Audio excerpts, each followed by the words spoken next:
Do you think Maharashtra has a story that can change the face of this election? I do. I do believe that Maharashtra, there is a severe anger against Ajit Pawar and against Eknath Shinde.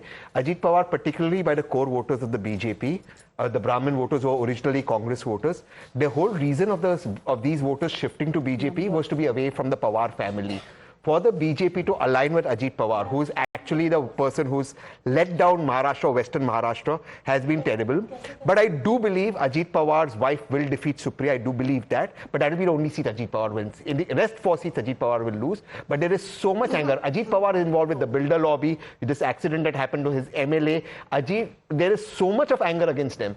So there is also a little bit of sympathy for... So you're saying it's gone against the BJP to get Ajit Pawar on board. Sanjay Nirupam joining this broadcast.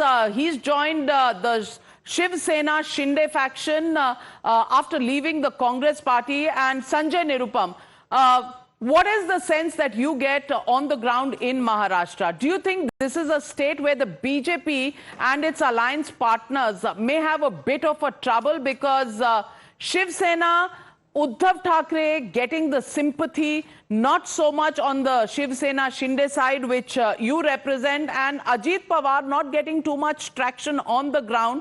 Will this bring down the Mahayuti in Maharashtra?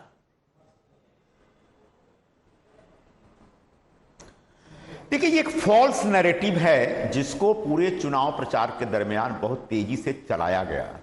2022 में एक नई सरकार महाराष्ट्र में आई जिसमें BJP और शिवसेना का जो एक ग्रुप था, बड़ा फैक्शन निकल के शिंदे जी के नेतृत्व में इधर आया, जो शिवसेना शिंदे गुट के तौर पे जाना जाता है। उसके बाद अजीत पवार जी एनसीपी तोड़ करके इधर आए और ये सब अपनी अपनी पार्टी के नेताओं से नाराज होकर के इधर भारतीय जनता पार्टी से जुड़े थे। लेकिन इसके बाद एक नैरेटिव क्रिएट किया गया कि भाई शरद पवार जी के लिए बहुत भारी सिंपैथी है, उद्धव ठाकरे जी के लिए बहुत भारी सिंपैथी है और इसी सिंपैथी की वजह से इनको वोट मिलेगा।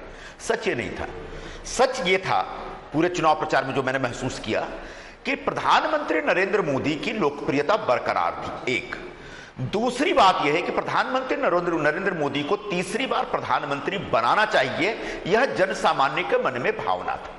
तीसरी बात यह थी कि इंडिया गठबंधन की तरफ से प्रधानमंत्री नरेंद्र मोदी का विकल्प के तौर पर कोई व्यक्ति नहीं था।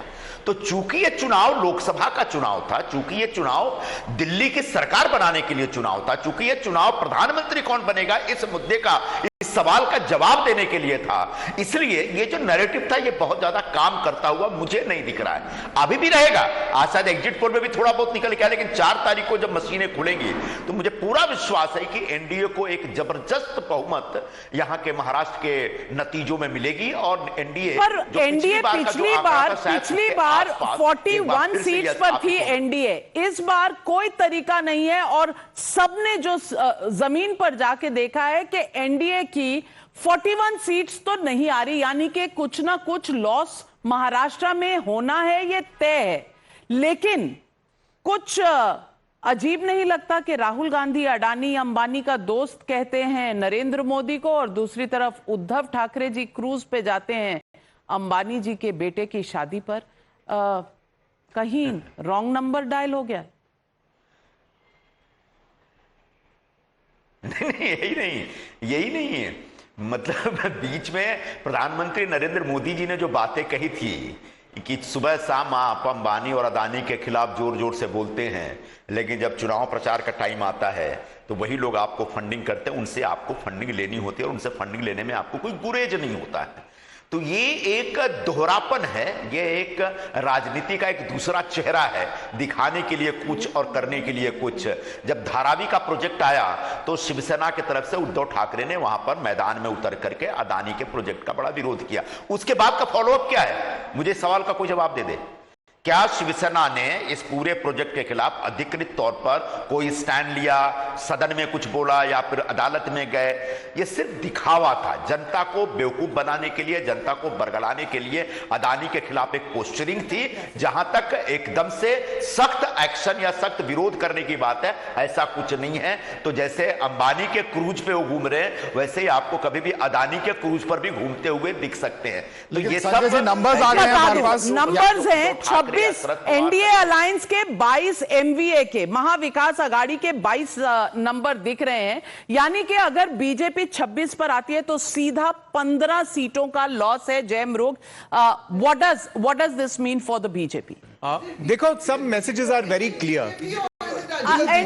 NDA. No. I'll tell you why it's important. BJP last time had only 23. Yeah. So if it's 26, but BJP's got 21, then they've only lost 2 and the others. That's the reason why it's important. Okay, I'll tell you the breakup. Give me the breakup. I'll tell you the breakup. The BJP fought on 28, likely to get about 20 to 22. That's what I think. The BJP hasn't lost. From 23, the BJP is maintained. So what I told you, Ajit Pawar and Eknath Shinde are losing, and they're losing very. That's what I Yeah, now I'll qualify. Now, Mr. Shinde, give me time. I'll qualify. I told you, I'll qualify the loss. I think now, let's understand where the loss is actually coming from. This is essentially a suboptimal alliance. What do I mean by a suboptimal alliance? In Western Maharashtra, and Tehseen will, I think, bear me out, every seat is a sugar baron versus sugar baron. आपने किसी को कमल या तीरबान नहीं दिया, वो जाके उधर मशाल ले लेगा या वहां जाके दूसरा पार्टी का सिंबल लेकर लड़ जाएगा. So which means by getting in Mr. Pawar, maybe they were at best sorted for Baramati, for not the other seats. His impact was going to be just that one, which also is a question mark. So that's point number one, suboptimal. The alliance did not add. Point number two, as far as the Shinde faction of the Shiv Sena is concerned, one of the major issues of backlash was, why was the original Shiv Sena denied its symbol? It was like hurting Marathi pride, and that happened. So there was a conscious voting against that. Now, wherever there was the BJP candidate, again this we observed on the ground in Maharashtra, there was a better turnout because they wanted to see Mr. Modi in. But wherever there was no BJP candidate, it was the Sena versus Sena battle that was playing out. So again, the Shinde faction was suboptimal in converting. So both the factions being suboptimal in converting has shown up. Very poor conversions by them, a large conversion by the BJP. All right, I think Mr. Rajgopal wants to come in on that. And in fact, we should bring in Sanjay Nirupam as well. One by one. Please, everyone, one by one. Yeah. So, Sabha first and then coming. Is defeating Supriya Sule. That's a very big blow to Sharad Pawar. If we are saying that. She will defeat. That is a very significant thing if we are suggesting that in the exit poll. Well, if Maharashtra is one state where we are going to see the narrative actually changing, the BJP NDA alliance suffering losses, the BJP holding its ground, but its alliance partners letting it down completely, has the gamble of breaking away from Uddhav Sena, worked for the BJP, getting tainted Ajit Pawar on board, may have given them a state government. But clearly it's taken away the sting out of the tail of the fight against corruption, and ordinary people on the streets will tell you that this is not a correct decision made by the BJP, and probably the BJP in its alliance paying for that. Nobody is voting for the alliance faction, but people are voting for the BJP. As far as the Shiv Sena Shinde faction is concerned, out of the 15 seats that they fought on, they're likely to get 3 or 4 odd seats, and 1 seat to Ajit Pawar. That's what it's looking like. But the beat. Can we get an idea? Well, I'm talking. Our psephologists giving us the details of the seat.